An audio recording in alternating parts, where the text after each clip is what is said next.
Pat's Pondering today. I'm reading from the Chicken Soup from the Soul, Miraculous Messages from Heaven by Jack Canfield, Mark Victor Hansen, and Amy Newmark. Neat little book. This was in my sister's vehicle when she died. And when I read from this book, I feel like somehow I can connect with her, knowing that she held this book and enjoyed it. Today's is A Voice from the River. You can't test courage cautiously. Annie Dillard. Courage takes everything you've got. It was a chilly June day in the Austrian Alps as the Inn River rushed over rocks and boulders. I shuffled towards the bobbing raft. Fear of drowning had kept me away from deep waters since I was a child. Now clad in a wetsuit and about to run dangerous Class 4 rapids, I was terrified and had a stomachache. Why was I forcing myself to maneuver around swirling holes and over high waves during spring runoff? My 9-year-old son, Brian, had drowned in a surge of high water on this river over 3 decades earlier. To say I was devastated doesn't come close to describing that pain. But in the days and months after the tragedy, I had to be a pillar of strength and comfort for my daughter, my husband, and friends, pushing aside my own need to mourn. Now I'd come back to Austria to finish grieving and find peace. In the first years following the accident, I recalled with ease blonde-haired Brian's special qualities. Wearing his trademark blue shirt and tan pants, he taught our cat Sonny to turn somersaults. While I cooked dinner, he'd whirl his fingers around the piano keys, blue eyes sparkling. If dinner was burned, his hand would touch mine and he'd smile. "It's okay, Mom." My memories faded, but my longing for Brian grew. I finally realized I had to go back to Austria, and I worked up the courage to embrace the biggest challenge of my life: go to the Inn River and find Brian. I believed he'd be there, and I'd be able to say goodbye and find closure. Being in the Austrian Alps again almost felt like home. In Landeck, where I stayed, friends old and new buoyed my spirits. I immediately went to see Alois, a car mechanic whose shop still sits next to the accident site. He has become a dear friend, and when we looked into each other's eyes, no words were necessary. For several days, I walked the river paths, hoping to sense Brian's presence. Climbing down the bank, I put my feet into the rushing water, and I called, "Brian?" Scanning the mountains, I listened for his voice. No response. For 3 nights, I dreamed about being in that water and woke up yelling, "Help, I'm drowning." The dream stopped, but questions haunted me. Would I have to physically battle the raging river in order to find Brian? I couldn't even picture myself in a raft, having to paddle around rocks and crash up through waves. What if the boat flipped and I was trapped under it? As a non-swimmer, that possibility horrified me. I trembled constantly, hardly eating or sleeping.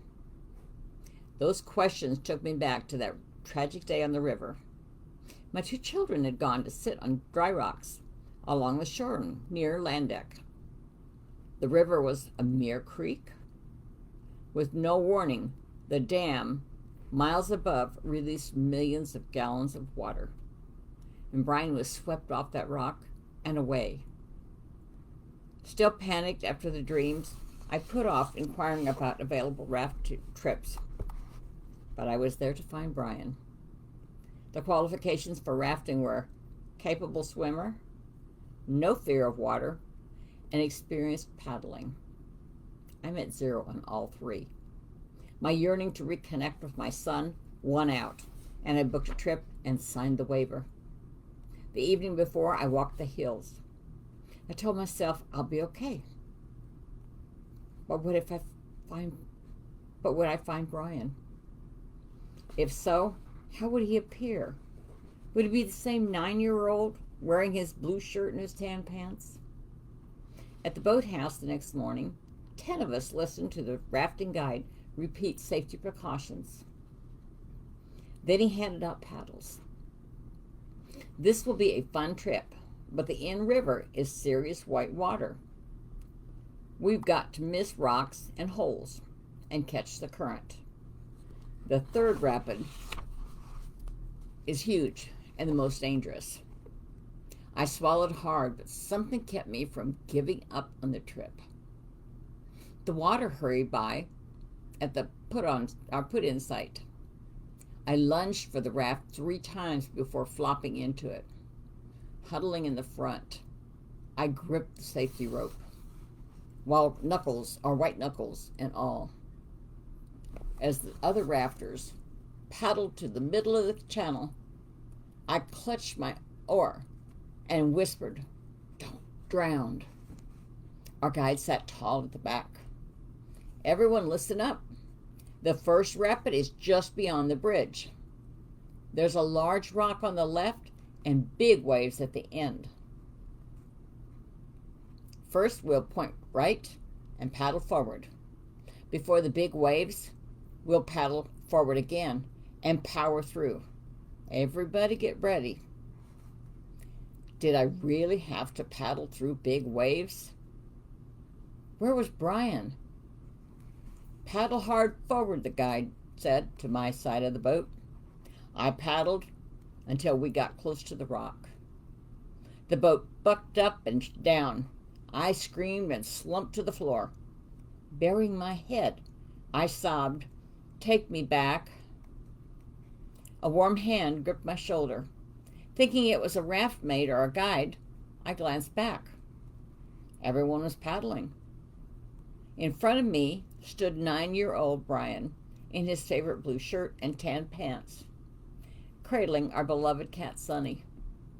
I placed my hand on my heart and whispered, "Brian." His blue eyes sparkled. "It's okay, Mom. I'm here." He touched my face. "You can raft this river and do everything you decided to.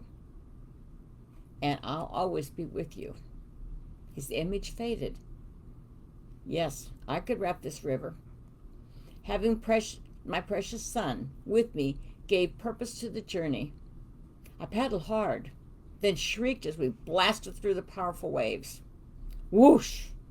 Cold water splashed my tears away. On peaceful water again, I whispered, "I couldn't save you last time, Brian, but we found each other in a different way." My raft mates and I punched through the second rapid with lightning speed, hammering the water below. "Wow," I smiled to Brian.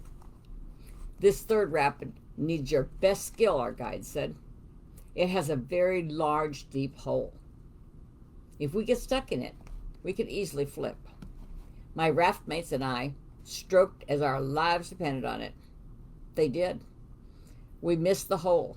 At the bottom of the rapid, waves curled above my head, then splashed down, nearly knocking me over. But now I was having a great time. I cheered, "More, more." By the time we returned to shore, a warm feeling of peace had settled over me. 2 days after the trip, I left for home, continuing to bask in the experience. I'll always miss my son terribly, but that same peace gives me strength and comfort. Brian has never appeared again in person or talked directly to me, but I talk to him. I tell him how much I enjoyed his designer spaceship models and his loving drawings of Sunny the cat. Most of all, I treasure his words. "You can do everything you decide to." This was written by Janice Jensen. I do believe that the ones that we've lost, our loved ones, I do believe that they connect with us in some way, and sometimes we're not aware of it. But with me, I've had 3 different people come to me in dreams. My mom, my husband, my stepdaughter, and I had peace about it.